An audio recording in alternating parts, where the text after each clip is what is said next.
Okey. Baik, Assalamualaikum warahmatullahi wabarakatuh dan selamat pagi. Okey semua? Ya, sihat. So, ready tak ready untuk topik kita hari ni? Ready ya. Okey. So, ini topik kita. Betul kan? Ada anda berada dalam kelas yang betul lah? Ya, betul. Okay. Topik kita kalau ringkas dia highlight lah. Tapi kalau bahasa panjang dia, nama penuh dia Hazard Identification, Risk Assessment and Risk Control. Okay. Pertama sekali saya ucapkan terima kasih banyak kerana sudi hadir dalam kelas kita pada hari ini. Okay, dan macam biasalah, tak kenal maka tak cinta. Saya kenalkan diri saya dulu. Okay. Okay, nama saya Muhammad Imi.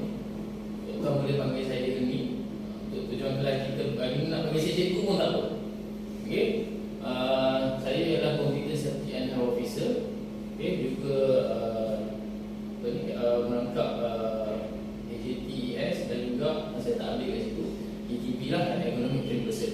Okay, pada masa yang sama saya adalah trainer juga lah. Okay. Ini sejarah saya pernah bekerja, pengalaman saya di Suluhan lebih kurang 13 tahun. Saya pernah bekerja di Rombako, syarikat pertama saya konduktor. Kemudian saya pergi ke Tasik Corporation Berhad.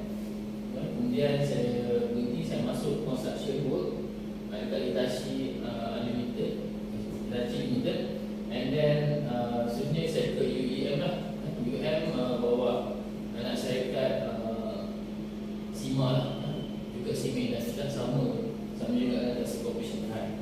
Itu sebuah sedikit pelajaran saya. Okay, so kalau nak kira pengalaman saya dalam safety 13 tahun lah, nak masuk tahun ke-14. Okay. Saya punya motto saya adalah committed and uncompromised. Okay. Dalam hal safety ni kita kena committed dan kita tak ada compromise dalam safety. Okay. Itu saya lah. Jadi boleh tak, itu part saya, boleh tak kenalkan diri masing-masing, nama, department. Syarikat kita dah tahu kan daripada Tasik Corporation, nama, department, dan saya nak tahu apa kamu punya motto untuk safety. Okey. Kenalkan diri, cik. Saya Amira. Ya. Bekerja sebagai safety executive dengan safety partner. Okey. Modal saya pergi kerja sihat selamat, dari kerja sihat selamat. Ni slogan syarikat tu, kita tahu. Ya, lebih kurang Sama kan? So selari lah ni slogan you, slogan syarikat selari lah. Terima kasih Cik Amira ya, betul lah. Belakang. Nama saya Abdul Siddiq Abdul Hamid. Ya. Okey. Saya daripada Production pada CBB. Okey. Motor saya safety first. Safety first lah. Itu saya masuk hilang tadi nampak. Besar tu safety first yang tu lah. Okay, selari dengan syarikat juga. Okey, bagus. Nama panjang, nak panggilnya? Panggil, kalau dekat Tasik ni orang kenal saya sebagai Dolam. Dolah lah. Dolah Amira. Cik Amira dah kahwin? belum. Belum. Ni dah kahwin? Dah. Dah kahwin, okey. So, ni pergi kerja sihat selamat. Balik kerja sihat selamat. Okey, bagus. Safety first. Bagus. Saya nak tanya satu soalan. Kalau safety first, tiba-tiba ada satu job yang perlu buat dulu, safety masih first ke tak? First lagi. Masih first lagi. First lagi. Kalau kita tukar ayat tu, safety first tukar kepada safety priority. Ada satu job datang, dia suruh buat dulu. So, saya lupa nak beritahu, kita tolong off telefon kan. Ataupun kalau tak ada off tak apa, saya tahu ada kerja masing-masing, saya dengan phone datang. Okay. So tadi, kalau kita tukar safety first kepada safety priority, orang boleh tukar tak agak-agak? Boleh, tapi bunyinya tak senang.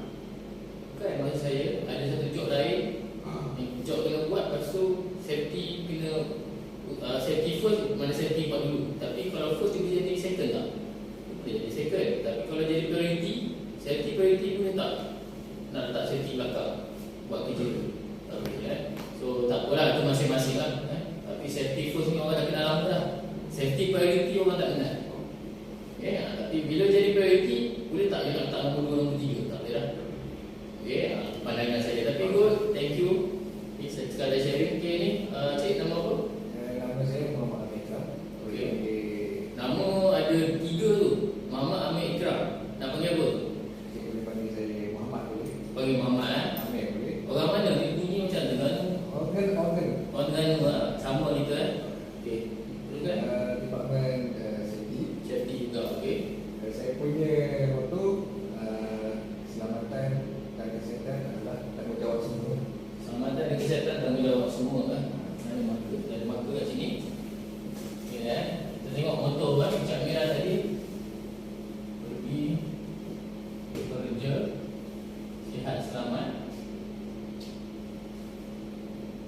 Balik kerja. Hmm. Balik kerja. Sihat selamat. Cik Lola tadi safety first. Cik Amir tadi apa tadi? Safety is our responsibility. Macam lain ni bunyi dia. Bahasa Melayu, safety, keselamatan dan kesihatan adalah Okey, tanggungjawab. keselamatan dan kesihatan tanggungjawab semua.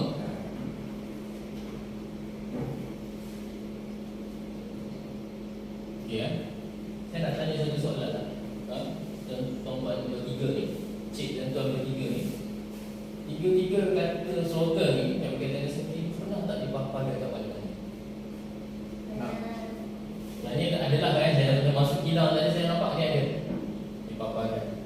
Yang ni ada? Ada. Ada? Semua kerja dia paparkan kat mana ni? Dalam kilang ni? Kita ni tak ada.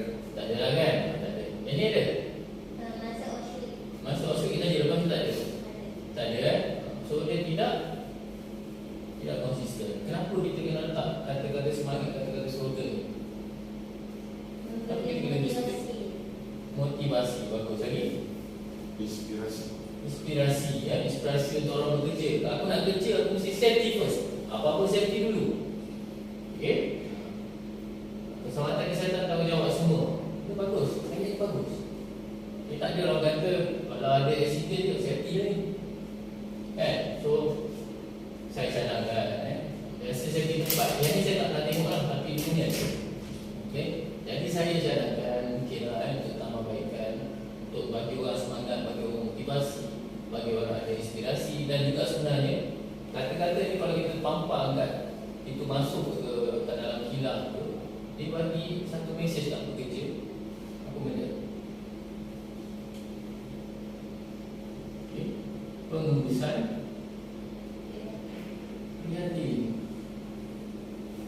akan keselamatan dan kesihatan pekerja, satu. Yang kedua, komitmen majikan. Dua benda. So ni boleh display. Kenapa orang display tu? Salah satu sebab adalah. Okey, baik. Dah habis topik tu, sekarang dah ready Baik, kita masuk kita punya job, kita punya topik kita hari ni. Okey, hazard identification, risk assessment and risk control.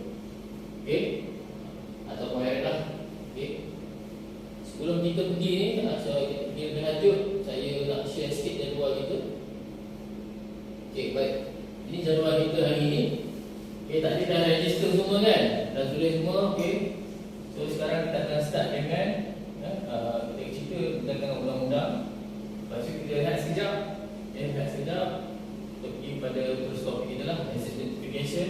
Next topik modul 3, risk assessment, risk control. And then you kena buat error kat workplace you. Dan saya akan kongsi apa yang sudah bagi tahu kat kita, apa yang general error yang sudah buat. Okay, and then itu sajalah.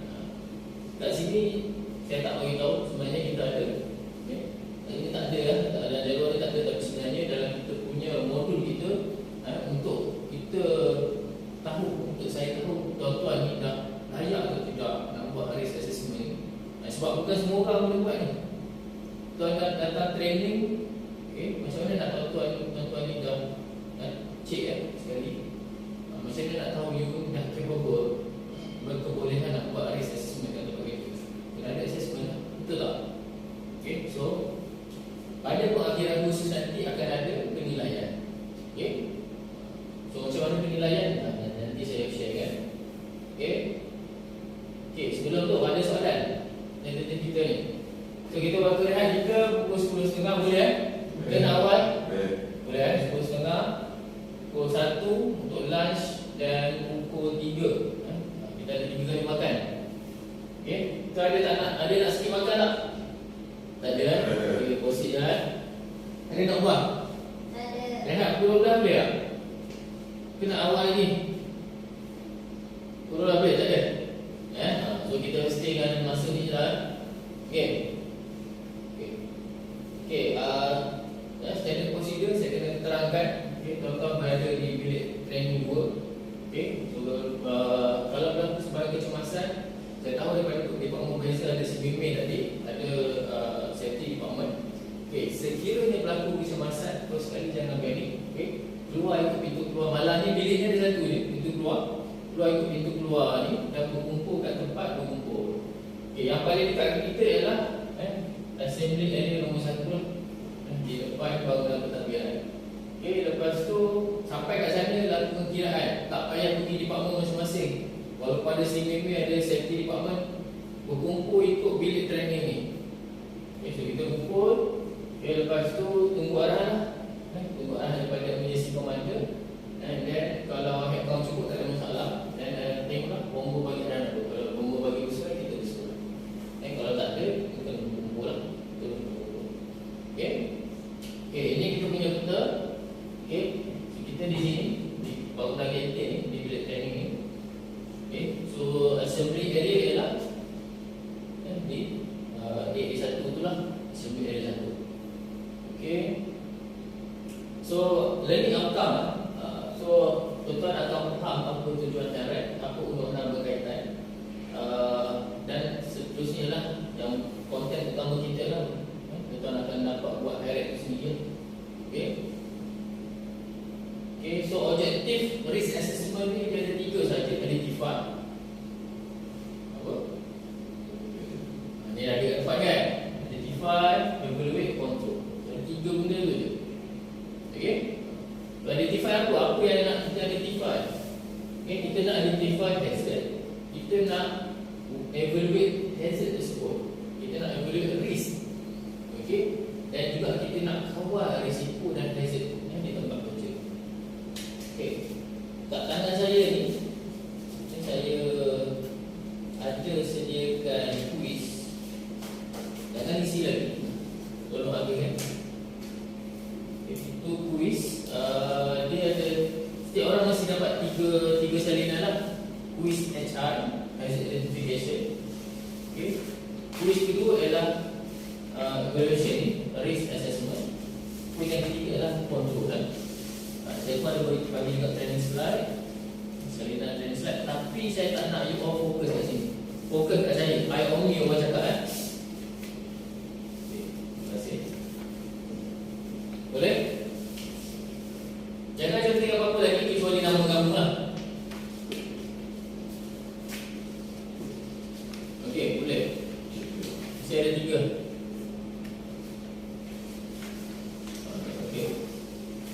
Okay, complete quiz ya.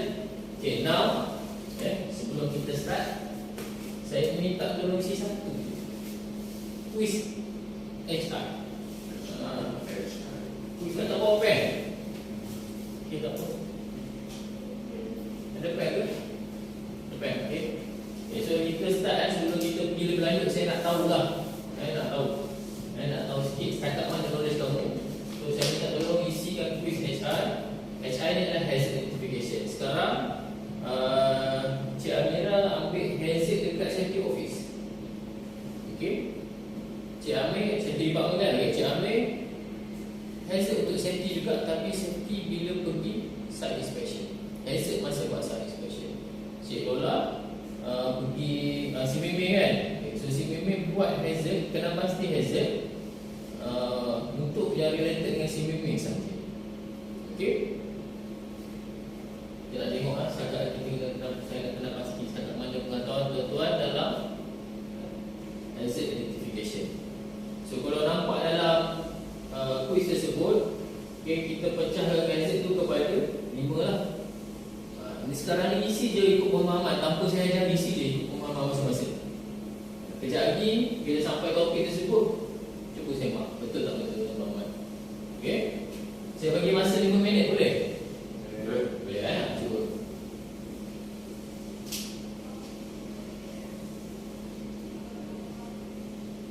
Minit lama sangat kan? Boleh lah 5 minit lah kan? Isilah sebanyak mungkin. Tapi setiap jenis tu mesti ada. Ada 5 jenis hazard kat situ kan? So setiap 5 jenis hazard tu mesti ada.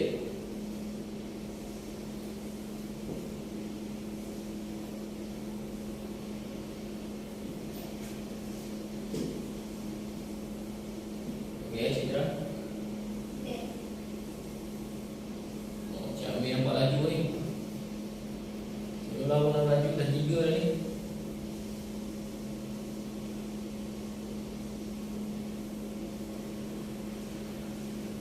Isi, jangan bimbang pasal betul atau salah. Tulis saja apa yang kamu tahu, apa yang kamu faham setakat ni. Supaya saya pun boleh tahulah setakat mana dia punya. Nulislah, nulis dia ada.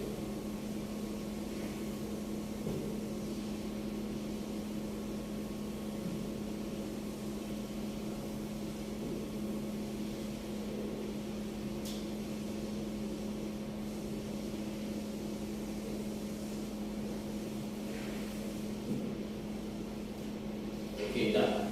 Dah. Boleh. Okey. Dah semua dah siap. Dah 25 minit dah. Jamil. Bagi masa Jamil sikit. Okey. Okey, tak apa.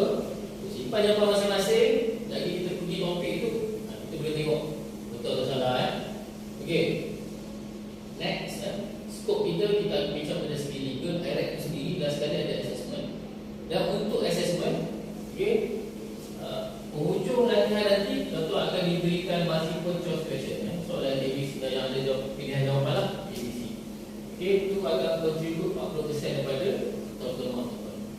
Okey, yang kedua practical assessment. Practical assessment ni 30%. Practical assessment kita pecah dua. Okey, satu ialah IRAC review.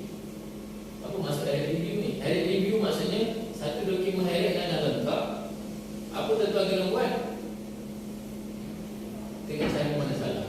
Kena cek IRAC tersebut, semak IRAC tersebut, kat mana salah. Okey. Yang ketiga, okey, practical assessment juga memberi markah 30%. Isikan IRAC. Maknanya saya bagi kurang kosong kat tuan-tuan, tuan-tuan kena isi. Kena isi berdasarkan kerja yang saya bagilah. Okey, boleh tak? Ready tak kakak ni? Ready. Ready Okey. Teruskan lagi. Okey, boleh Okey. Siapa dah tengok kat sini dah tengok statistik 2022? Ada. Statistik kemalangan belum lagi. Tak pernah. Belum. Cik Mira punya statistik tak pernah? Tak benar. Tak pernah. Cik Amir? Belum. Okey, tak apa. Tak apalah kalau tak tengok nanti saya akan tunjukkan you. Okey, aku kita ada Cik Mira memang kalau orang safety tak tengok ni pelik lah. Tapi kalau bukan orang safety, normal lah. Okey. Okey, statistik kemalangan tahun lepas. Okey. Tahun lepas ada 15 juta. 15.39 juta pekerja kat Malaysia. Kita tengok kemalangan. Jumlah kemalangan kecederaan pekerjaan 34,000. 34,216. 94 kes hari. Soalan dia sikit atau banyak? Banyak. Okey. Agak banyak betul tak? Okey. Ni banyak lah. Agak banyak. Okey. Yang kedua, kecederaan maut 317 maut. Okey. Satu kes hari lah. Hampir satu kes hari. Yang penyakit pekerjaan 10,707. 29 kes hari. Penyakit pekerjaan hari ni saya tak ulas. Saya ulas 2 benda tu je. Okay. Kecederaan dan kes maut. Sebab apa? Sebab kita boleh compare dengan tasik operation berat. Okey. Okey. So kalau kita tengok kat sini, angka ni bagus ke tak? Tak. Dua ni lah tak bagus. Okey. Ni boleh jadi bagus. Sebab apa? Sebab dia ada dua dah. Dia boleh jadi bagus dan tak bagus. Tak. Yang bagus apa? Yang bagus peningkatan kes menunjukkan hak kesedaran pekerja-pekerja kat Malaysia ni berkaitan isu kesihatan mereka makin meningkat. Bagus tak? Bagus tak? Orang dah aware.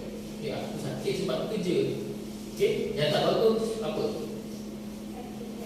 Sakit itu ada dan menunjukkan kawalan dan tempat kerja sebenarnya kurang berkaitan dengan isu kesihatan. Orang berfikir safety, tapi kesihatan tak fikir. Okay? Kalau tak fikirlah, mungkin je kurang bagi penekanan oleh majikan. Okay. So, saya ada dapatkan statistik daripada syarikat tasik. Okay, ini saya punya analisa daripada tahun 2012 hingga 2023 dan saya letakkan average ni. Tuan boleh tengok warna biru total accident dalam tahun tersebut. Warna kuning lost time LTI. Kat sini consider LTI kan, ada kira LTI sebagai KPI kan. Okay, dan juga warna merah fatality lah. Kalau kita tengok yang fatality, kalau tengok data sepanjang berapa tahun ni, okay, 11 tahun ya. 11 tahun ni kita boleh tengok kematian berlaku 2 kali. Tahun 2015, tahun 2020. Tapi menyebabkan kehilangan 3 orang lah. Okey. 13 tahun. So, sorry, 2012 ada satu lagi. Terima kasih Cik Mira. Okey, and then kalau kita tengok pola dia, dia tak sekata. Pola tu kemalangan tengok. Okey, itu dia tak sekata. Tapi yang kita boleh tengok sebelum COVID, tengok graf ni, sebelum COVID banyak kemalangan. Banyak kemalangan kan. Tengok semua atas dia. Semua lebih pada average 17. Kalau kita campur semua sekali, kita tengok average kemalangan sepanjang 11 tahun ni adalah 17. Okey, average dia. Okey. So yang kalau tengoklah sebelum COVID lebih dari 17. Banyak lebih kan? Okey. Kalau kita tengok average LTI pula, okey, sepanjang tahun ni memang lebih lah. Cuma tahun lepas COVID ni, kita tengok lepas COVID masih ada yang tinggi. Tahun 2020 masih tinggi. Okey, ini masih COVID. 2020, 2021 masih tinggi kan? Lebih daripada average 10. Okey, tapi ada perubahan kat sini. Tengok tak seperti apa? Pengurusan baru.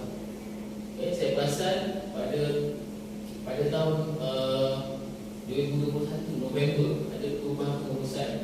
Kita boleh tengok angka dia menurun. Okey, dia punya LTI menurun. Okey, so kita harap atau nanti tasik dapat capai lah zero LTI. Boleh tak boleh? Boleh kan? Kena ada semangat boleh.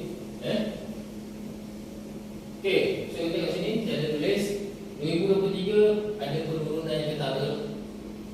Okey, hopefully tahun depan dapat achieve lagi baik lah. Okey. Ada soalan? Ni kamu punya statistik ni pernah tengok tak ni? Tadi saya pernah tengok. Cik Mira ni? Pernah. Pernah tengok, bagus. Jamil pernah tengok tak? Yang ada risau macam ni pernah tengok?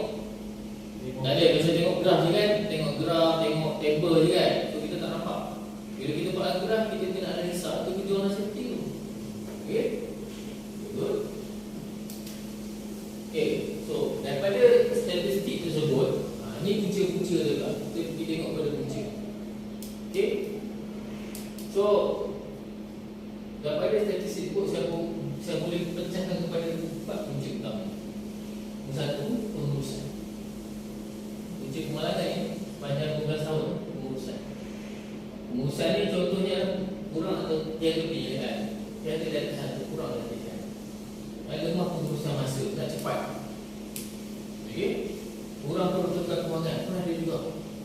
Mungkin ada PP yang lagi bagus, lagi selamat, tapi tak bagi pakai sebab rumah kan. Okay.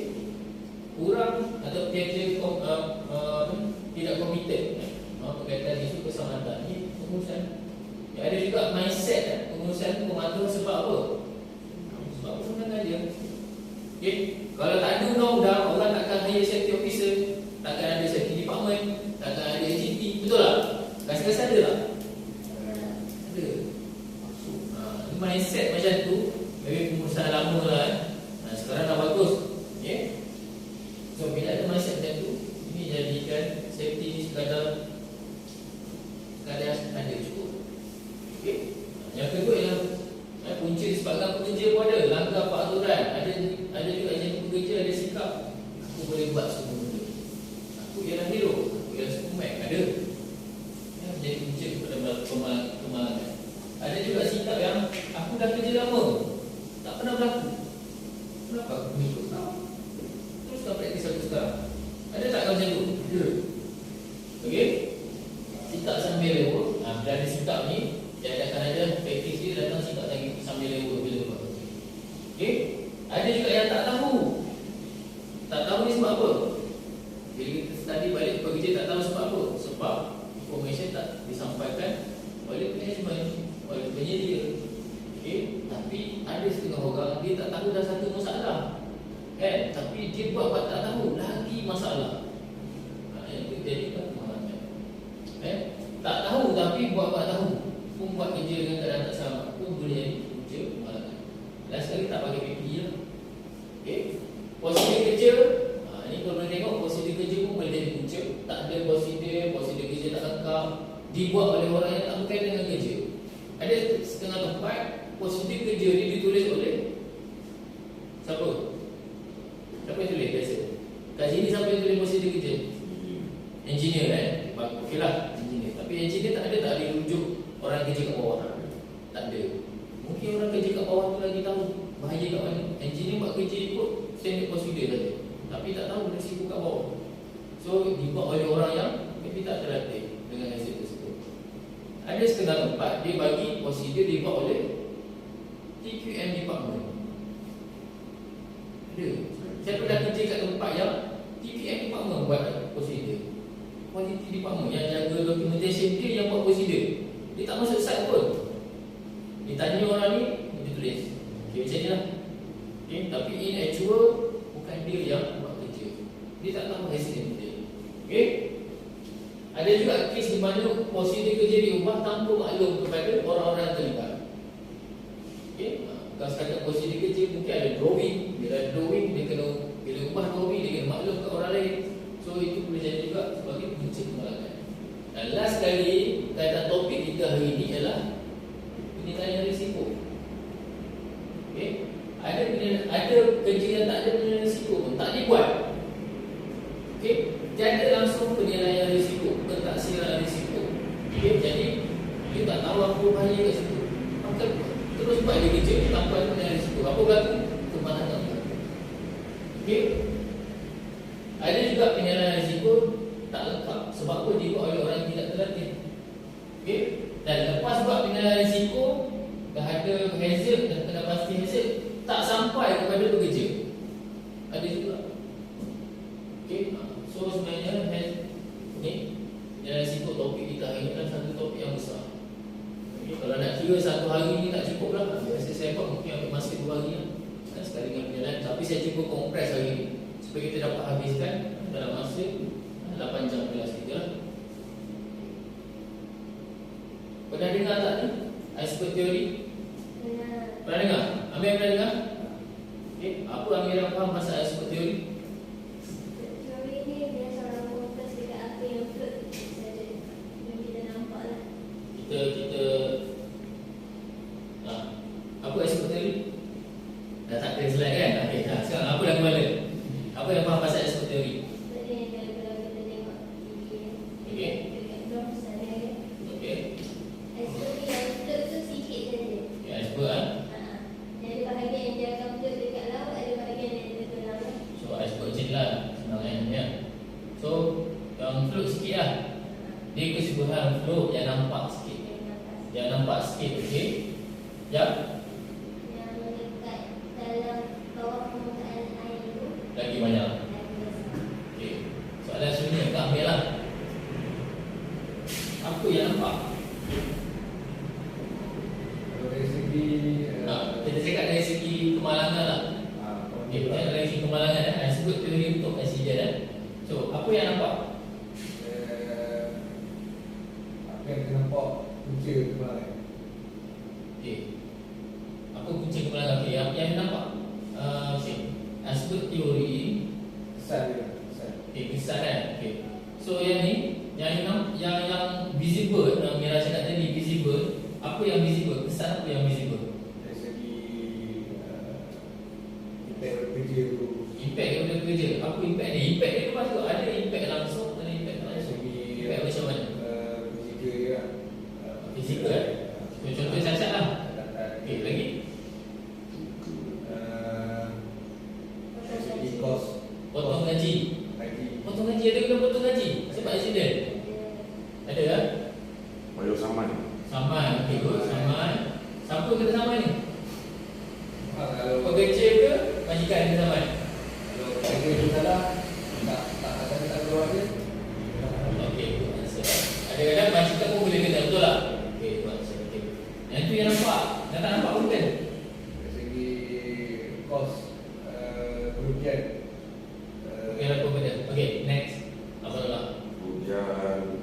Production loss production loss, manpower loss. manpower. Okay, lagi Motivation. motivation, good. Maksudnya dah nampak tadi good? Tak ada, tak nampak. Tak ada? Tak nampak? Okay, lagi okay, motivation siapa yang loss? Family. Family. Family. Okay, good. Rakan sekerja.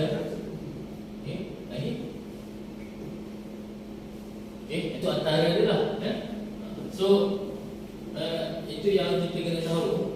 Bila berlaku accident, yang nampak sikit, nampak sikit, yang tak nampak tu, yang kat dalam air tu, lagi besar impact dia. Okay, kemalangan ni bila berlaku, impact dia bukan setakat dekat orang tu saja, bukan setakat orang yang accident, bukan setakat dekat majikan, dia impact dia dekat keluarga. Dekat keluarga, bila yang terutama yang meninggal tu, ataupun yang cacat kekal tersebut adalah orang yang satu-satunya dalam keluarga tersebut yang beri rezeki, yang cari duit. So, aku panggil apa? Tulang belakang maksudnya tulang belakang lah. Aku tidak panggil apa? Bread apa? Ada saya untuk you lah. Okay? So, impact dia bila tak boleh kerja. So, anak dia nak sekolah mungkin tak boleh nak bayar yuran. Okay? Dia dah tak boleh nak tengok anak dia. Contohnya kalau dia hidup lah, dia tak boleh nak jaga anak dia macam dulu. Okay? Kalau dia mati, anak dia mak dia tinggalkan, tu duduk dengan mak dia. So, dia akan jadi lagi. Dia impact dia kat mana? Keluarga dia akan impact dekat masyarakat setempat. Masyarakat setempat dia akan impact kat mana? Okay? Akan impact lah dekat komuniti tersebut. So, akhirnya dia akan impact kat mana? Dekat negara juga. Okay? So, dia ada impact yang sangat besar, bukan sahaja kepada negara, kepada sosial. Kehidupan sosial, anak, bangsa dan juga masyarakat setempat. Bila tak ada duit, apa berlaku? Mungkin budak tu mencuri, mungkin budak tu pergi minta sedekah. So, ada tak kesan sosial? Ada. Okay, macam masa depan dia nanti. Cakap iPhone boleh? Boleh sila keluar sekejap. Tapi jangan tak datang boleh. Okay, so kita boleh tengok. So disebabkan yang saya terangkan tadi, disebabkan boleh. Jangan lama. Datang boleh. Okay. So kita boleh tengok macam tadi Cik Amira dengan nanti bagi tahu. Kita boleh tengok ni yang visible, kesan tersembunyi. Yang tersembunyi lah, kesan langsung yang nampak. Okay. So pentingnya untuk kita jaga keselamatan kesihatan ialah ni lah. Kita tak nak impact dia besar. Okay. Now, sekarang jelas Ada soalan saya dulu?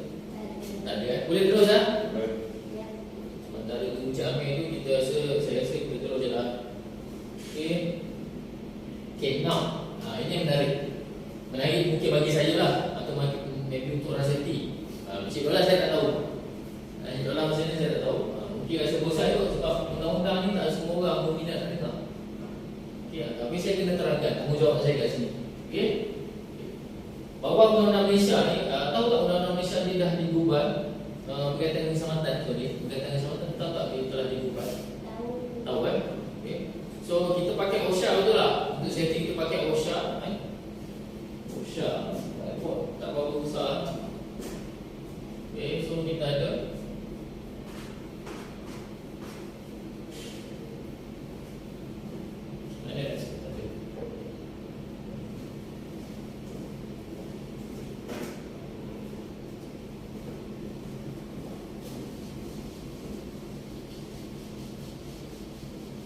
kat Malaysia ni undang-undang saya ringkaskan keselamatan kesihatan pekerjaan. Dia ada dua yang utama. Satu dia ada Factory Machinery Act ataupun Akta Kilang Jentera 1967. Yang kedua kita ada Akta Keselamatan Kesihatan Pekerjaan 1994 ataupun OSHA lah.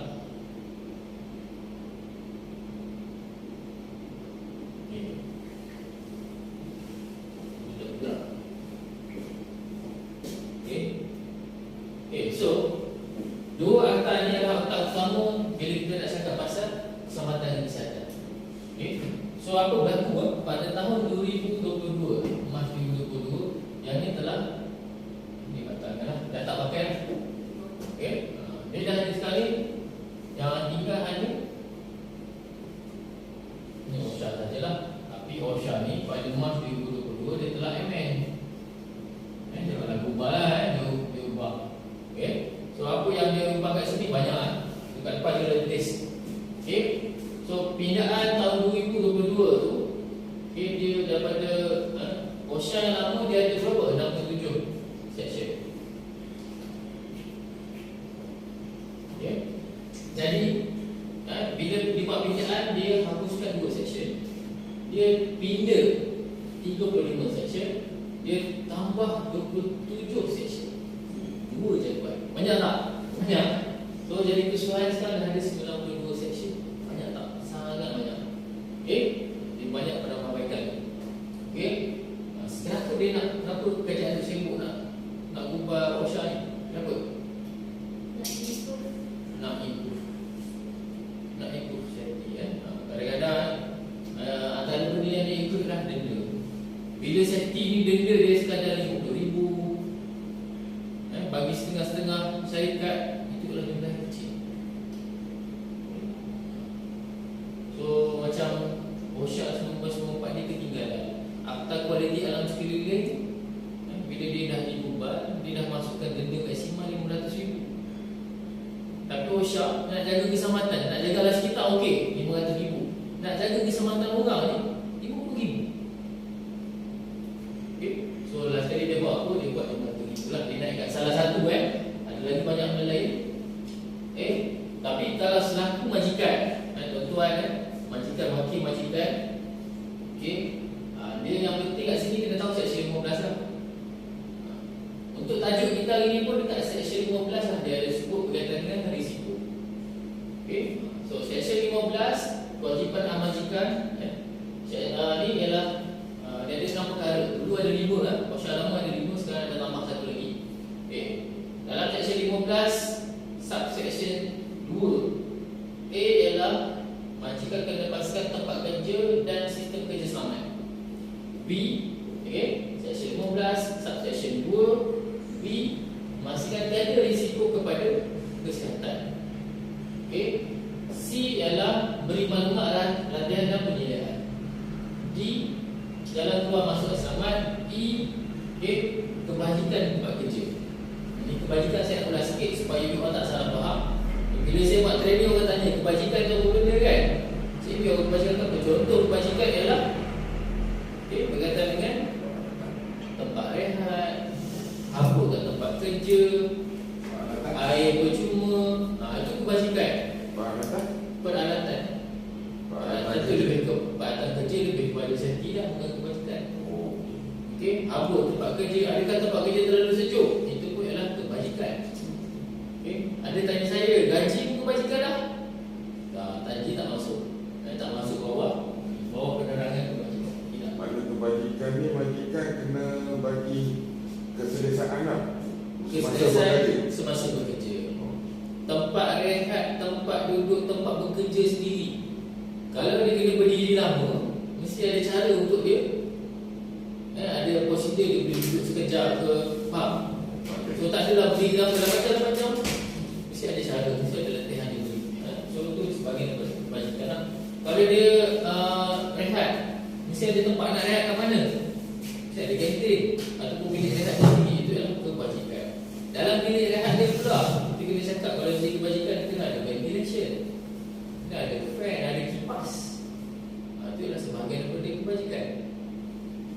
Kat tempat kerja, contohnya dalam kalau dulu bawah Factory Machinery Act, dia ada satu peraturan Safety, Health and Welfare. Kat situ dia ada sebut kena bagi air. Dalam bawah pun ada sebut kena bagi air minuman lah. Air minuman yang percuma. Kat sini ada tak? Ada kan? Baru dapat. Air apa? Baru dapat. Ada? Bagus. Saya masuk tadi pun saya nampak ada satu dekat parking bos tu kat sana kan.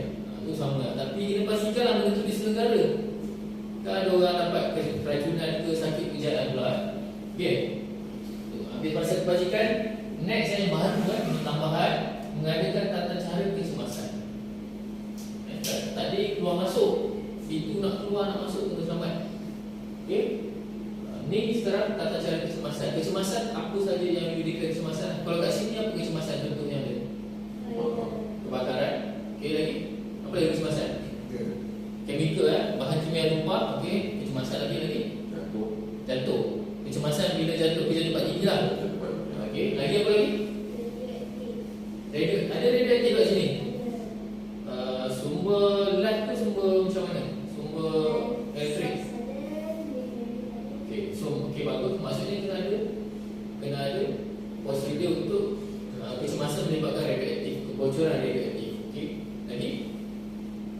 Ruangan tempur ada tak kat sini? Setahu saya di sini banyak lah. Ada kan? Okey, so confined space pun ada juga. Confined space rescue pun ada. Okey? Itu contoh kan, mengadakan tata cara kecemasan. Tapi bila dia beritahu tata cara, maksudnya kena bertulis lah, kena ada SOP lah. Dan kena buat drill. Of course lah, bila ada SOP kena buat drill sekali lah untuk pastikan SOP itu dia sesuai dengan keadaan. Okey. Ni nak jelaskan. Tadi saya dah jelaskan tadi. Saya tak akan jelaskan lagi lah berkaitan dengan hazard dalam section 15. Tapi section 15 ni, subsection 2B ni, risiko kat situ risiko sikit saja.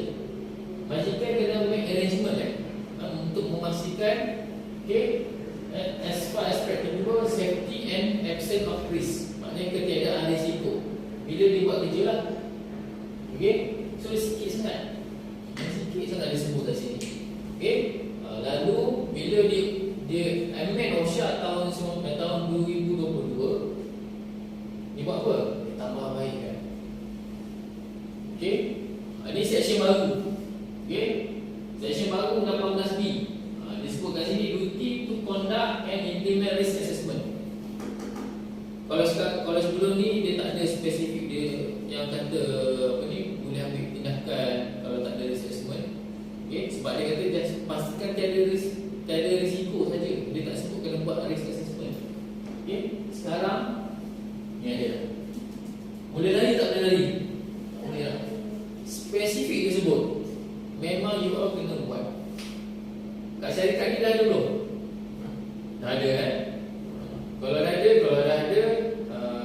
tak apa, mungkin you pakai format lama. Ini tujuan dia, maybe you boleh refresh dan saya kenalkan format baru lah yang kita akan pakai.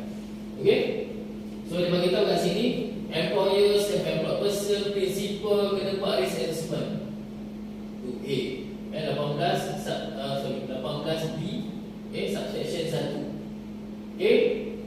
18B subsection 2 disebut, okay, bila risk assessment tu menunjukkan risiko tu, kawalan risiko diperlukan untuk mengurangkan risiko.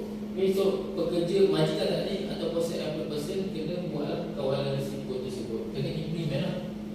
Okay, tapi tengoklah risk assessment tu. Kalau risk assessment tu kata risiko rendah, tak perlu buat kawalan, apa yang? Tapi kalau risk assessment kata kena buat kawalan, kena buat lah. Siapa kena implement? Employer, self-employed person, principal. Pernah dengar perkataan principal tak? Pernah dengar, saya tak terangkan kat sini lah. Okay, apa maksud risk assessment? Okay, process evaluate the risk to safety and harm arising from the hazard. So term yang kita tahu lepas ni ialah risk hazard. Okay, okay, boleh? Okay, dalam terus ada keluarkan apa ni, dia letak kat website dia lah, satu guideline, satu panduan untuk risk assessment yang baru. Okay, dan macam dalam pengurusan risiko tersebut, okay, dia ada 5 step. Okay, preparation, risk assessment, implement, risk record and review. 5 step. Dan setiap step ni, step yang you buat ni, you kena communicate kepada orang-orang yang terlibat. Okay, so dia start daripada preparation. Hari ni you akan belajar ni. Saya tak akan pergi detail kat sini. Preparation, implement, semua saya tak pergi detail. Hari ni topik kita ringkas saja ini saja.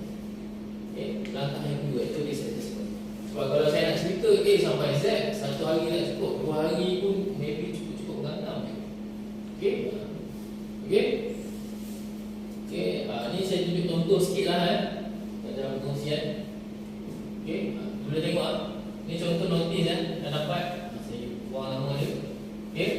So apa kesalahan dia? Gagal mengadakan kawalan terhadap proses kerja dengan tidak mengadakan pentaksiran di sini.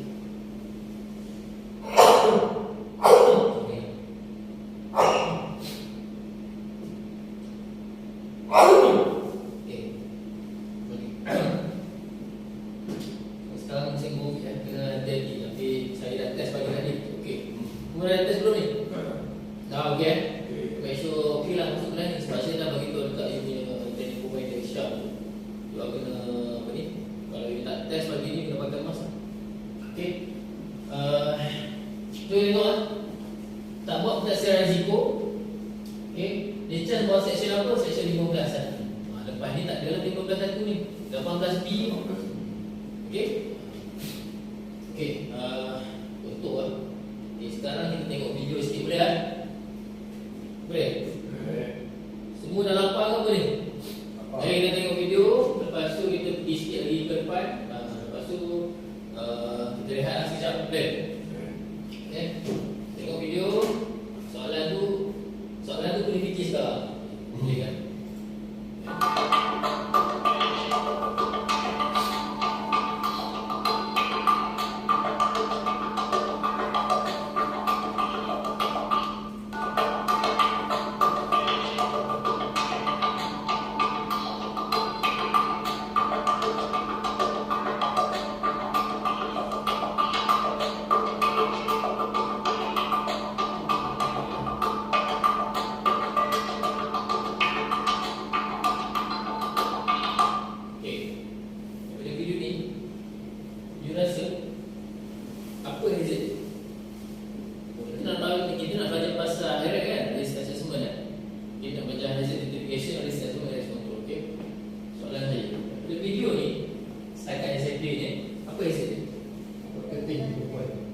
Entanglement ialah exit ataupun dah besar. Tertipat. Okey, kalau dia lipat tertipat ni. Okey, kat mana apa lagi exit dia? Antara Dalam kes ni kalau dia tertipat lah dia unguided lah. Okey. Tengok itu exit dia. Okey, yang kedua dus. Pakaian dia tak mas. pakaian tak kemas adakah itu exit? Simpan dulu. Jangan jawab lagi. Soalan saya, pakaian tak kemas adakah itu exit? Saya play video lagi.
Pernah tengok video ni? Pernah tengok? Ni macam tasik. Saya cuba cari video yang lebih kurang operasi dengan tasik location berhak. Ini sama lah. Okay. Keep share request ni juga. Okay. Tengok lah. Ni buat apa ni? Lifting. Ni lifting apa? Inisial lah. Dia nak replace inisial tu. Okay, kan? Ya, orang safety kan, dua orang ni cuba observe. Kalau bukan orang safety pun tengok dah, observe. Barang tengah angkat, tengok ke bawah dia. Apa tu? Yes. Tengok lagi. Okay, tengok, dah tak diam. Dah tak gendong.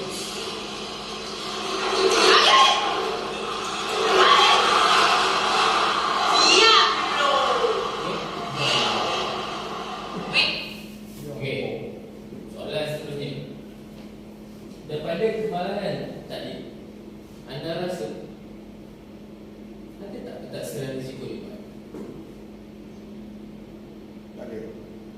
Kenapa kata tak ada? Macam mana? Sebab dia punya kemalangan dia teruk.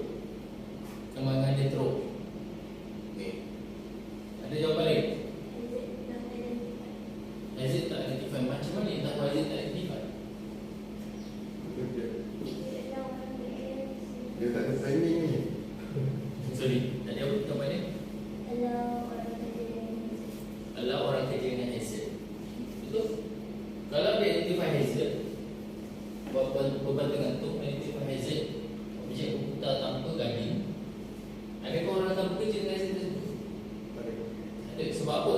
Hazard, kalau you tengok tadi yang risk assessment step tadi, okay? Setiap step tadi kena communicate. Kalau dia buat pentaksiran risiko, dia kena communicate. Dia identify hazard tu lah. Identify hazard dan dia kena communicate. Bila communicate, orang ni akan aware.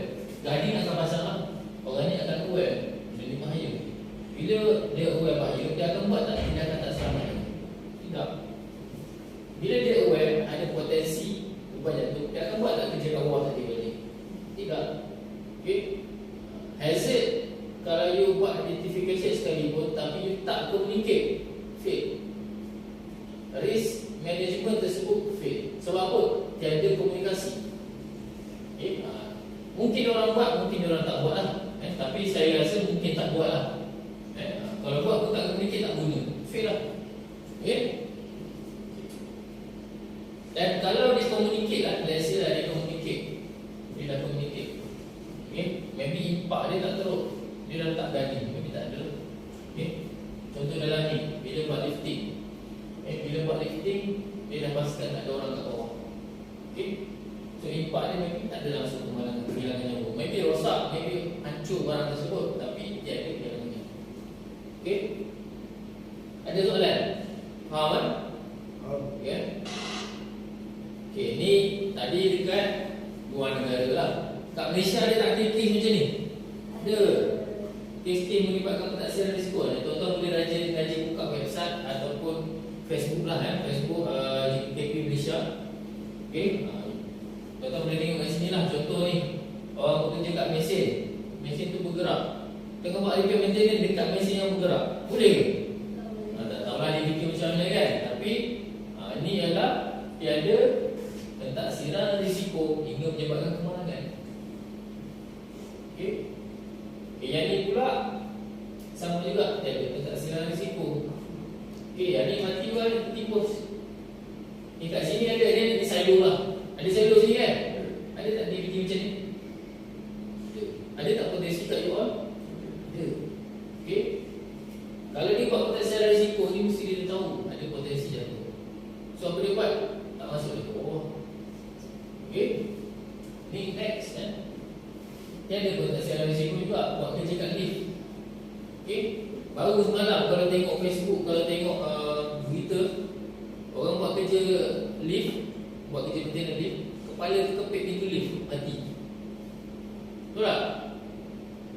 Rasa-rasa orang tu dah kerja berapa tahun buat kerja lift, macam mana boleh terkepit kepala? Tak biasa ke?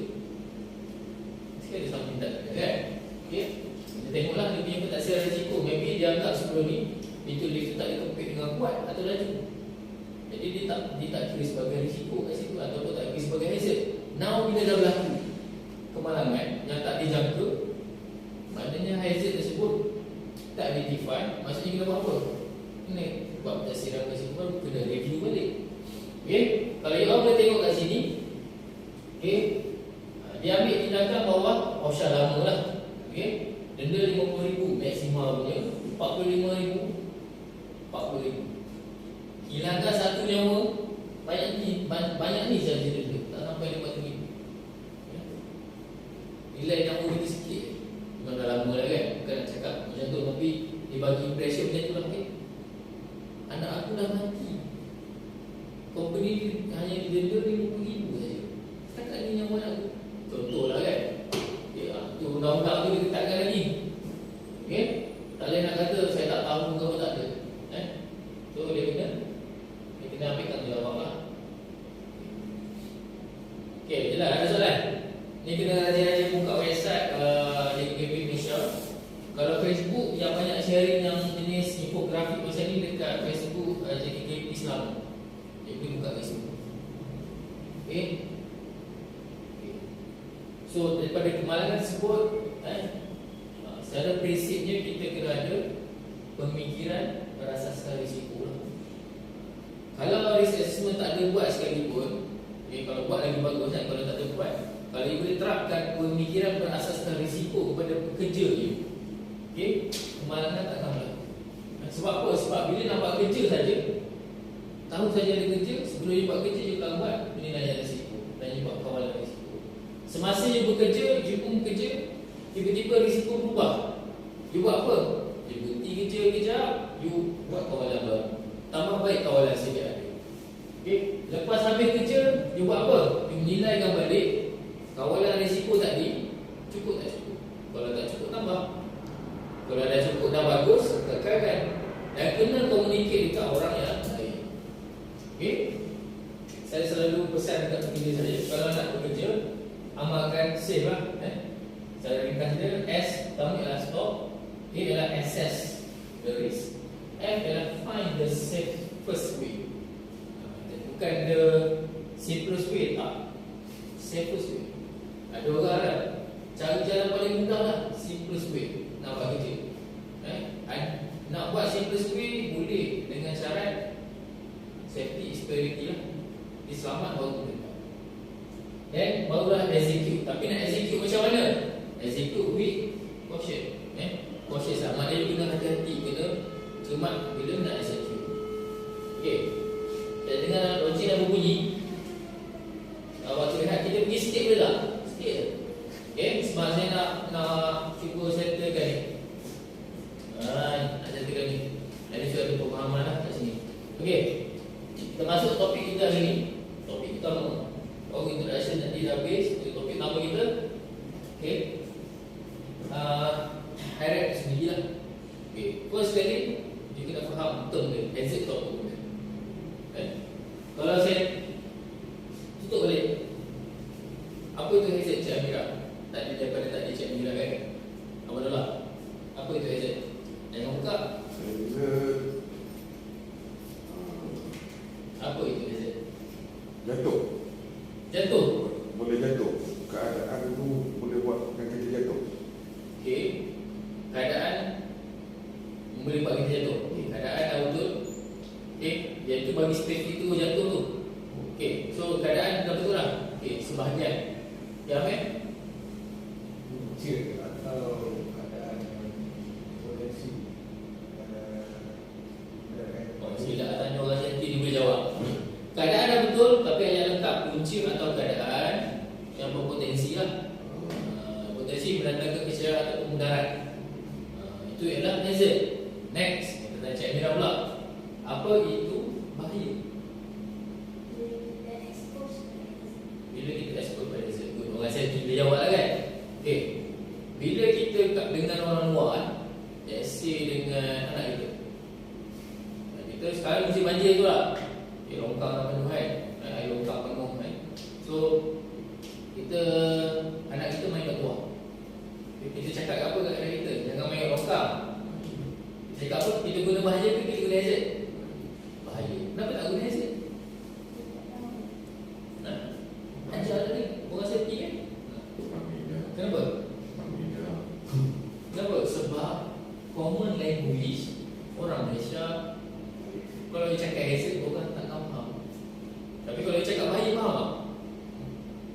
Kalau cakap bahaya, dia berhenti. Mungkin dia berhenti lah kan. InsyaAllah dia akan berhenti. Jangan pergi main kat longkang, bahaya. Dia tak buat lah. Tapi kalau cakap jangan main kat longkang, hazard. Apa benda bapak aku cakap kan? Dia tak faham. Budak tak faham. So, kita guna common language. Kalau cakap dekat pekerjaan kilang, kena cuba biasa kan. Guna perkataan hazard. Kenapa? Sebab kita industri. Kita kena ajar daripada industri ni, kita kena ajar tim kita supaya dia bawa kat luar. Lama-lama hazard tu akan tersebar, orang akan faham sebab hazard apa benda. Okay, good. Thank you Amira. Okay, pengenalan. Pengenalan untuk hazard. So topik pertama kita ialah HRM. Bahagian yang pertama ialah HR. Hazard identification.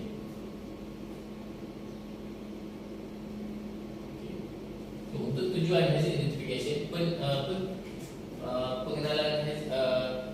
pastian hazard ni, kita kena faham hazard. Kita dah jelaskan apa tu hazard. Good. Sekarang hazard dia macam apa? Nak bagi you senang faham. Hazard dia ada workplace hazard, dia ada work activity hazard. Saya bagi contoh. Cik Lola buat kerja welding. Welding adalah work activity, betul? Ada hazard tak masa welding? Apa hazard dia? Objek panas lah. Lepas buat welding ada objek panas. Contoh kan. Let's say sekarang tu adalah work activity hazard, objek panas. Sekarang buat kerja welding di workshop. Ada di CMM lah, di CMM. Buat kerja welding dekat CMM. Dekat CMM tu sendiri ada hazard tak? Ada. So apa hazard kat CMM? Abuk simen. Good. Sekarang dia buat welding juga, tapi dekat cold mill. Hazard welding tak sama tak? Hazard work activity. Work activity. Work activity apa tadi, welding kan? Sama tak hazard dia? Sama. Benda panas juga kan? Dekat cold mill, apa workplace hazard kat cold mill? Terbakar ialah kesan hazard. Lama aku confuse. Saya sebelum kita pergi lebih lanjut hari ni kita boleh semak jawapan. Boleh cek jawapan masing-masing kan. Kita tengok definisi.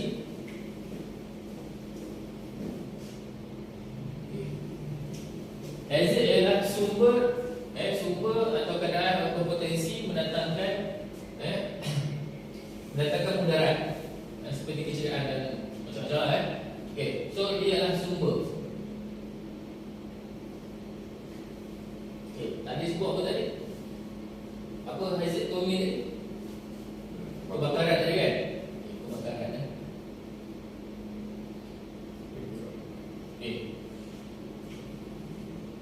kebakaran ni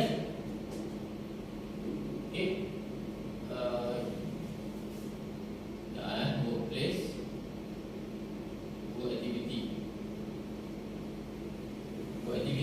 welding lah.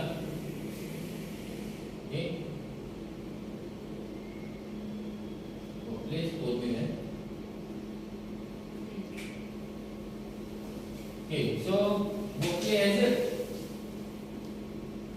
adalah kebakaran. Work activity yang abang telah cakap tadi so work activity welding hazard dia ialah hot plate.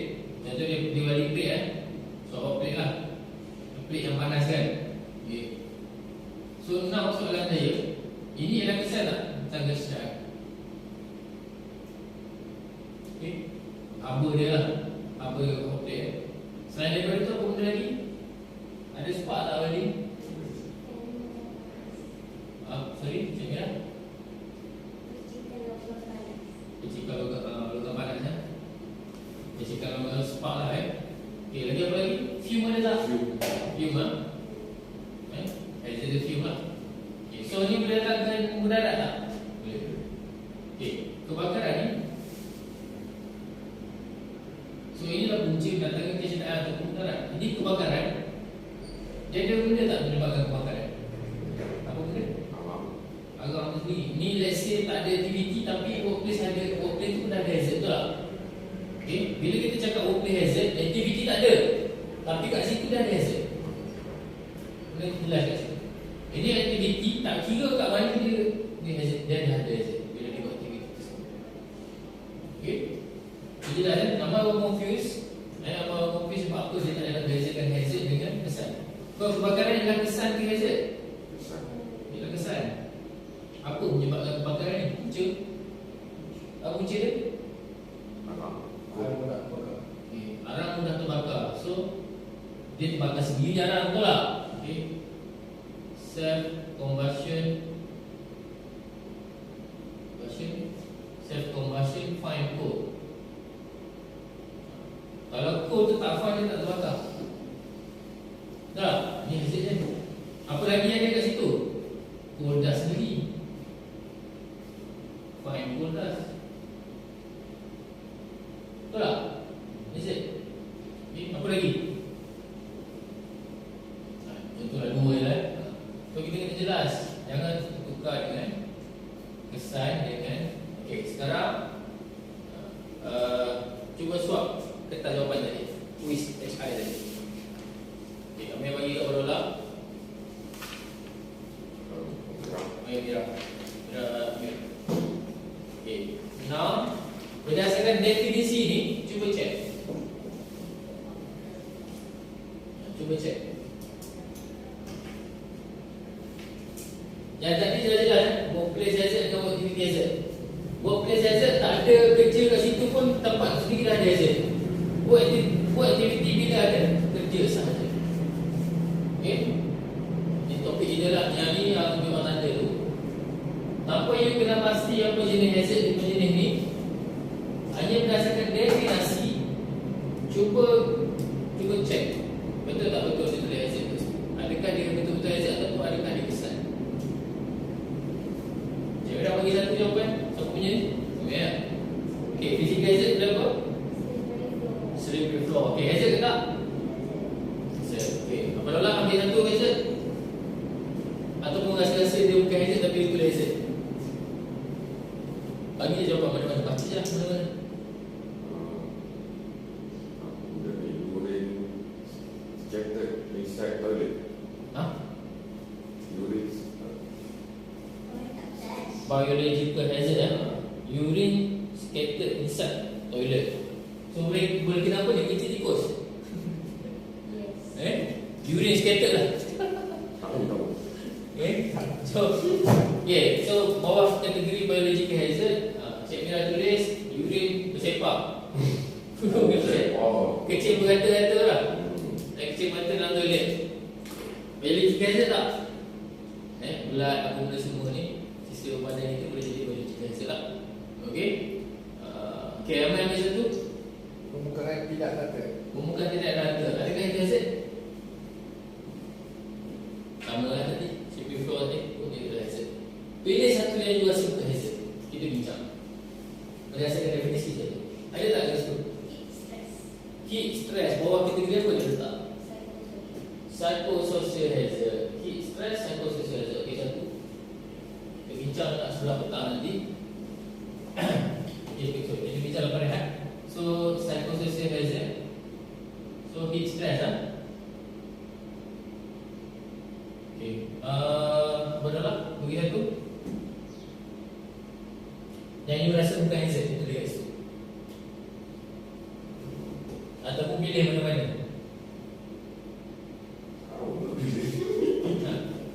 Pilih dah mana-mana. Yang itu kita bincang. Photocopy machine ni. Ingat? Ni. Ingat. Tulis ni bawah chemical. Okay, chemical lah. Ingat. Okay, lagi. Sorry, Amir. Yang Amir rasa bukan hazard. Skop simen tumpah. Skop simen tumpah. Ada ekonomi. Ekonomi lah. Skop simen lah.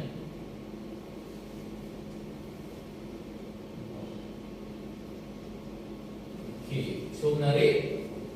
Okay,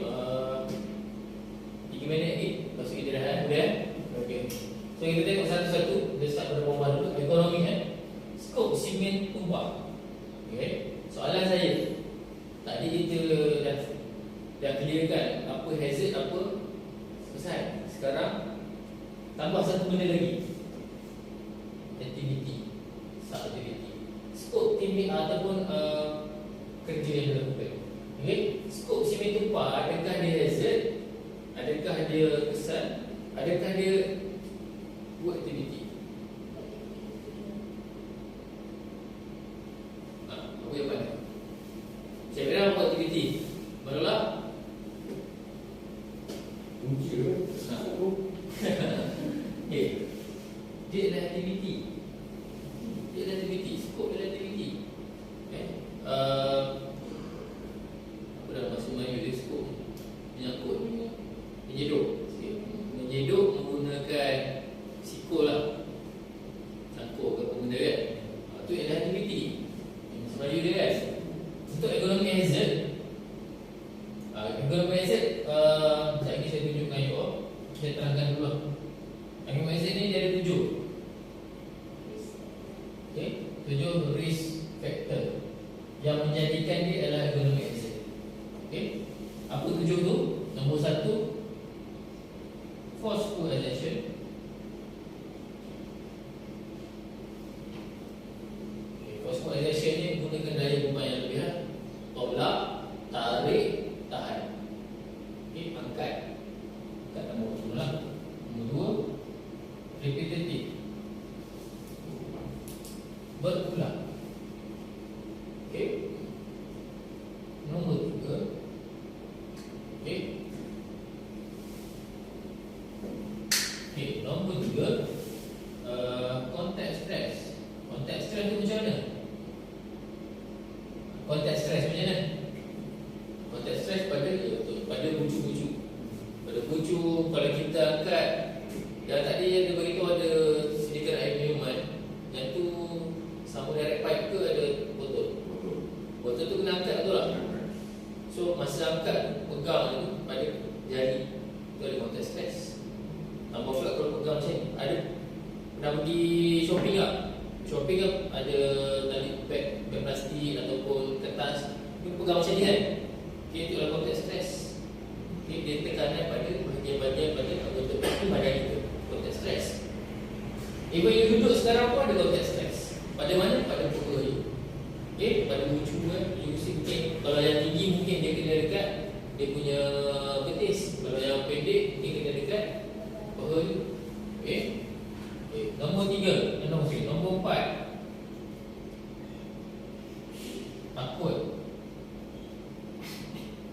Body posture. Okay, akut body posture. Posture badan jaga. Duduk macam ni, sisi operator lah, control room, duduk macam ni. Okay, duduk tunggu sila tapi menghadap ke belakang. Posture. Okay, tunduk ke depan masa kerja dengan laptop. Akut posture. Okay. Yang nombor 5. Okay, nombor 5 apa benda? Okay, static sustain. Berdiri lama, duduk lama. Pada postur yang tak kira duduk ke diri ke ataupun pada aku postur tu duduk lama juga. Kadang-kadang lama. So ni dia sebagai static and sustain. Nombor 6, vibration. Vibration ni whole body vibration. Kalau contoh naik lori, lori hantu semua tu whole body vibration. Ada partial vibration kat mana? Bila buat drilling, bila hacking, partial vibration lah. Sebahagian badan saja yang okay. Nombor 7, environment factor. Ada apa kat sini? Apa lagi? Lighting. Ada macam-macam lah environment factor. Terlalu sejuk pun ada juga environment factor. Okay. Ni kalau ada 7, ada salah satu 7 ni letaklah bawahan ketiga ekonomi. Tapi ayat kena lengkap. Macam mana ayat lengkap lagi saya ajar. Okay. So ni adalah bukan ekonomi lah. Hazard. Chemical hazard in. Okay. In kena cakap chemical hazard ni itu apa pada itu. Okay. Hazardous in ke unknown in ke kena jelas. Kena lengkap. Okay. stress psikososial. Okay, so heat stress psikososial ke? Psikososial ke? Ha? Heat stress. Heat stress macam electric shock. Electric shock dia ialah konsekuens kan? Heat stress ialah konsekuens juga. Dia boleh letak psikososial hasil untuk heat eh. Biasa heat sebab apa? Heat stress ni dia terdedah kepada panas. Dia kerja tengah atas bumbung panas. Suhu mungkin boleh letak cuaca yang terlalu panas. Berapa degree? Suhu yang terlalu panas. Okay, itu menyebabkan apa kesan dia? Heat stress. So jangan keliru. Okay? Okay. So clear eh? So kita stop kat sini. Tu nampaknya dah okey lah tunjuk orang berkenaan pasti exit you walaupun saya tak pergi lagi in detail. So kita rehat sekejap. Kita datang balik lagi 15 minit lah. Okay, boleh eh? Okay, jumpa lagi